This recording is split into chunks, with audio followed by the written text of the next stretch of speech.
Hi everyone, എല്ലാവർക്കും പുതിയൊരു വീഡിയോയിലേക്ക് വീണ്ടും സ്വാഗതം.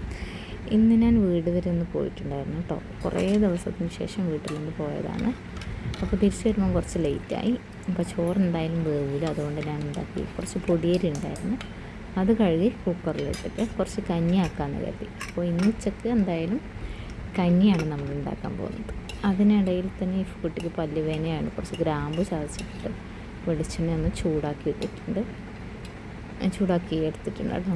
അപ്പോൾ അതിൽ കുറച്ച് തുണിയൊന്ന് മുക്കി കൊടുത്ത് കടിച്ചു പിടിച്ചാൽ നല്ല വേദന മാറും കേട്ടോ.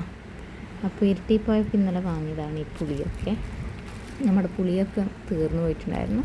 അപ്പോൾ നല്ല പുളിയാണ് ഇപ്പോൾ വാങ്ങിയതാണ്. കുറച്ച് കുടംപുളിയും അതേപോലെ വാളംപുളി. കുടംപുളി നമുക്ക് എന്തായാലും വേണം, ഇപ്പം എന്തായാലും വേണ്ട, കാരണം നമ്മൾ മീനൊന്നും കഴിക്കുന്നില്ലല്ലോ. പിന്നെ ഉമ്മാക്ക് എന്തായാലും മീൻ കറിയൊക്കെ വെച്ച് കൊടുക്കുമ്പോൾ എന്തായാലും കുടംപുളി വേണം.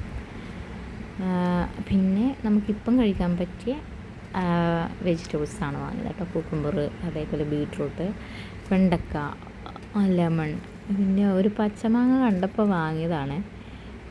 തൊട്ട് നോക്കുമ്പോൾ ഒക്കെ നല്ല ഹാർഡാണ്, പക്ഷേ പച്ചമാങ്ങയാണോ എന്നൊരു ഡൗട്ടുണ്ട്. ഇപ്പോൾ പച്ചമാങ്ങ കിട്ടുമെന്നൊരു സംശയമുണ്ട്, നോക്കാം. അപ്പോൾ ബട്ടറൊക്കെ പഴുത്തോ നോക്കിയാൽ ഒരനക്കവും കേട്ടോ. എന്താണെന്നറിയില്ല, ബട്ടറിന് യാതൊരുവിധ അനക്കവും ഇതുവരെ സംഭവിച്ചിട്ടില്ല. ഇത് വീട്ടിൽ പോയപ്പം പറിച്ചതാണ് കച്ചീര. നമ്മൾ പണ്ടത്തെ വീഡിയോ കാണുന്നവർക്കറിയാം, നമ്മൾ കണ്ടെത്തുനിന്ന് പറിച്ച് കൊണ്ടുവന്ന് വീട്ടിൽ നട്ടതാണ് കേട്ടോ. ഇപ്പോൾ കാട് പോലെ കുറച്ച് കാന്താരി വീട്ടിൽ നിന്ന് കിട്ടിയിട്ടുണ്ടായിരുന്നു. അപ്പോൾ മാങ്ങ നമ്മൾ മുറിച്ച് നോക്കുമ്പോൾ പഴുത്തിരുന്നു കേട്ടോ. പച്ചമാങ്ങയല്ല, നല്ല മധുരമുള്ള പഴുത്ത മാങ്ങയായിരുന്നു. അപ്പോൾ നമ്മൾ കച്ചീരയൊക്കെ ഇതേ ചെറുതായിട്ട് അരിഞ്ഞെടുത്തിട്ടുണ്ട്. കാന്താരി ഇട്ടു, സവാള ഇട്ടു. അപ്പോൾ നമ്മുടെ ഒലിവ് ഓയിലാണ് നമ്മൾ തോരനാക്കുന്നത് കേട്ടോ. വെളിച്ചെണ്ണ നമുക്ക് എന്താ പറയണ്ടേ, അങ്ങനെയാണെന്നല്ലോ ഇപ്പോഴത്തെ അവസ്ഥ. അതുകൊണ്ട് വെളിച്ചെണ്ണ ഉപയോഗിക്കും, പക്ഷേ ഒലിവ് ഓയിൽ ഇത്രയൊന്നും നമുക്ക് ഉപയോഗിക്കാൻ പറ്റില്ല. ഒരു തുള്ളി മാത്രമേ നമുക്ക് ഉപയോഗിക്കാൻ പറ്റൂ. അപ്പോൾ ഒലിവ് ഓയിൽ ഈ ഒരു സമയത്ത് നമുക്ക് ഉപയോഗിക്കാമെന്ന് പറഞ്ഞുകൊണ്ട് ഞാൻ കുറച്ച് ഒലിവ് ഓയിൽ ഉപയോഗിക്കുന്നുണ്ട് കേട്ടോ. ഒരുപാടില്ല, അത്യാവശ്യം മാത്രം നമ്മൾ ഉപയോഗിച്ചിട്ടുണ്ട്. ജസ്റ്റ് ഒന്ന് കടു താളിച്ച് നമ്മൾ അരിഞ്ഞ് വെച്ച ചീരയും സവാളയും ഒരു കാന്താരിയൊക്കെ ഇട്ടിട്ട് ഹൈ ഫ്ലെയിമിൽ വെച്ചിട്ട് തന്നെ നമ്മളിത് തോരനാക്കി എടുക്കുകയാണ് ചെയ്യുന്നത് കേട്ടോ. ഇളം തണ്ടായതുകൊണ്ട് പെട്ടെന്ന് തന്നെ ഇതൊന്ന് വാടിക്കിട്ടും കേട്ടോ. നമ്മൾ അടച്ചു വെക്കുന്നു വേണ്ട, അടച്ചു വെക്കുമ്പോൾ ഒരുപാട് വെള്ളം ഇങ്ങനെ ഇറങ്ങും. അപ്പോൾ ആവശ്യത്തിന് ഉപ്പും കൂടി ഇട്ട് കൊടുക്കുന്നുണ്ട്. എന്നിട്ട് നല്ല രീതിയിൽ ഇതേപോലെ ഇളക്കി കൊടുക്കുക. ആ സമയം നമ്മുടെ ചീര നല്ല പോലെ വെന്ത് കിട്ടും കേട്ടോ. എല്ലാം ഒന്ന് വാടി വന്നിട്ട് ജസ്റ്റ് ഒന്ന് അടച്ചു കൊടുത്താൽ മതി. ഒരുപാട് അങ്ങനെ അടച്ചു വെക്കൊന്നും വേണ്ട, ഇലയല്ലേ പെട്ടെന്നൊന്ന് വാടിക്കിട്ടും. അപ്പോൾ നമ്മുടെ ചീരയൊക്കെ നല്ല പോലെ വാടി വന്നിട്ടുണ്ട്. ഇതേപോലെ ഒന്ന് തട്ടിപ്പൊത്തി വെക്കുക. എന്നിട്ട് കുറച്ച് തേങ്ങയും കൂടി അതിൻ്റെ മേലിട്ടിട്ട് ജസ്റ്റ് ഒന്ന് അടച്ചു വെക്കുക. എന്നിട്ടൊന്ന് വെക്കുക. എന്നിട്ടെല്ലാം കൂടി ഒന്ന് ഇളക്കി കൊടുക്കുക. ഇതെല്ലാം ഹൈ ഫ്ലെയിമിൽ തന്നെയാണ് കേട്ടോ ചെയ്യുന്നത്. നല്ല ഇളക്കി അങ്ങ് യോജിപ്പിച്ചു കൊടുക്കും. അപ്പം നമ്മുടെ തോരൻ ഇവിടെ റെഡി. ഇത്രയേ ഉള്ളൂ. ജസ്റ്റ് ഒരു ജലാംശം ഇതേപോലെ ഉണ്ടാവും, ആ ഒന്ന് ഫ്രൈ ആക്കി എടുത്താൽ മതി കേട്ടോ. അപ്പോൾ വളരെ സിമ്പിളാണ് കച്ചീര തോരനാക്കാനായിട്ട്. നമ്മൾ അടച്ചു വെക്കുമോ അങ്ങനെ വേവിക്കൊന്നും വേണ്ട. ഹൈ ഫ്ലെയിമിൽ വെച്ചിട്ട് തന്നെ ഇതേപോലെ ഇളക്കിയിട്ട് നമുക്ക് തോരനാക്കി എടുക്കാൻ പറ്റുന്ന ഒരു ചീരയാണ് കച്ചീര. അങ്ങനെ നമ്മുടെ ചീരത്തോരനൊക്കെ ഇവിടെ റെഡിയായി. വളരെ സിമ്പിളായിട്ട് ഉണ്ടാക്കാൻ പറ്റുന്ന റെസിപ്പിയാണ് കേട്ടോ കച്ചീരത്തോരൻ.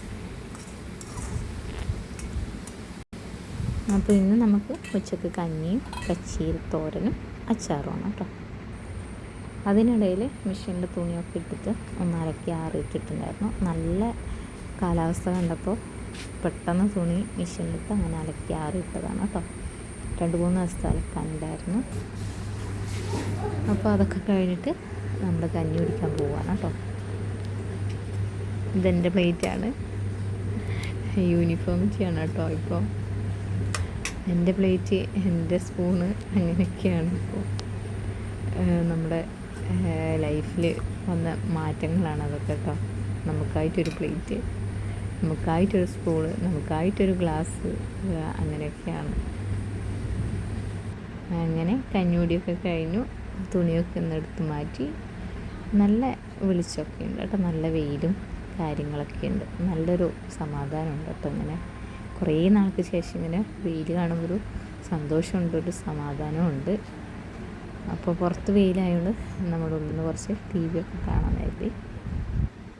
ഞാൻ സ്കൂളിൽ ടി വി ആണല്ലോ കേട്ടോ. അതിൻ്റെ ഇടയിൽ പപ്പായ കട്ട് ചെയ്തിട്ട് പപ്പായയും കഴിക്കുന്നുണ്ട്. നമ്മൾ അന്ന് വാങ്ങിയ പപ്പായയുടെ ബാക്കിയാണിത് കേട്ടോ. അപ്പോൾ ഇന്ന് കുറച്ചും കൂടി പഴുത്തിട്ടുണ്ട്, നല്ല മധുരമുണ്ട് കേട്ടോ. ഒന്നും വേസ്റ്റ് ആക്കിയില്ല, എല്ലാം നമ്മൾ വയറ്റിൽ തന്നെ എത്തിയിട്ടുണ്ട്. അപ്പോൾ അടുത്ത ടെസ്റ്റിലെല്ലാം നോർമലായാൽ മതി എന്നുള്ളൊരു ഇത് മാത്രമേ ഉള്ളൂ കേട്ടോ. ഇഫുന് പപ്പായ അത്ര ഇഷ്ടമല്ല, പക്ഷേ ഇന്ന് കുറച്ച് മധുരം ഉള്ളതുകൊണ്ട് ഇഫു കഴിക്കുന്നുണ്ട് കേട്ടോ. അന്ന് ഹാർഡാന്ന് പറഞ്ഞിട്ട് കഴിച്ചിട്ടില്ലായിരുന്നു. ദേ ഇഫുവിൻ്റെ ഫേവററ്റ് കാർട്ടൂണാണ് കേട്ടോ ഐഡിയാന്ന് കാണുന്നത്. അപ്പോൾ വൈകുന്നേരം ഞാനൊരു വെജിറ്റബിൾ പുലാവായിരുന്നു ഉണ്ടാക്കിയത്. അതിൻ്റെ റെസിപ്പി ഒന്നും ഞാൻ കാണിച്ചിട്ടില്ല, പിന്നീട് ഒരിക്കൽ കാണിക്കാം കേട്ടോ. ഇതും ഒലിവ് ഓയിലാണ് ഉണ്ടാക്കിയത്. നല്ല രസമുണ്ടായിരുന്നു. സോയാബീനും കോളിഫ്ലവറൊക്കെ ഇട്ടിട്ട് ക്യാരറ്റൊക്കെ ഇട്ടിട്ട് നമ്മൾ പെട്ടെന്ന് ഉണ്ടാക്കാൻ പറ്റുന്ന ഒരു റെസിപ്പി. ടേസ്റ്റ് ഉണ്ടായിരുന്നു, എനിക്കിഷ്ടമായി. ഫുഡ് വലിയ ഇഷ്ടമായില്ല, യെല്ലോ കളറില്ലാത്തതുകൊണ്ട് നമുക്ക് അത്ര ഇഷ്ടമായില്ല എന്നാണ് പറഞ്ഞത്. അപ്പോൾ ഇത്രയൊക്കെയാണ് ഇന്നത്തെ വിശേഷം. അപ്പോൾ അടുത്ത വിശേഷങ്ങളുമായിട്ട് അടുത്ത വീഡിയോയിൽ കാണാം. അതുവരെ എല്ലാവർക്കും താങ്ക് യു.